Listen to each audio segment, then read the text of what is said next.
Når man skal bakke rundt omkring et hjørne, er det vigtigt at få en god start.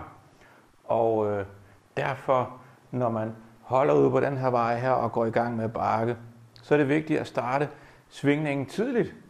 Så når hjulene på traileren er ude fra hjørnet hernede ved kantstenen, så skal der laves en god vinkel mellem bilen og traileren.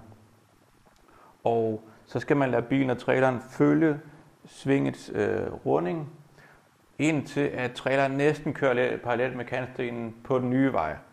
Lige inden det sker, så skal vogntoget strækkes ud igen, så man undgår, at traileren kommer op over kantstenen. Når trailerens baghjul nærmer sig svinget, drejes bilens ret mod venstre. Trailerens bagende svinger så mod højre, og man bruger spejlene til at følge med i vinklen. Traileren skal køre cirka en halv meter fra kanten.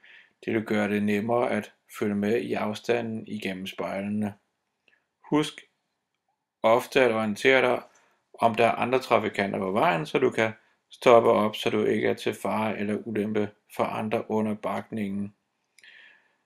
Når svingen nærmer sig sin afslutning, skal du sørge for at få strukket vogntoget ud igen. Brug spidespejlene i begge sider til dette formål. Sørg for, at vinklen ikke er for stor mellem traileren og bilen i den afsluttende del af svinget.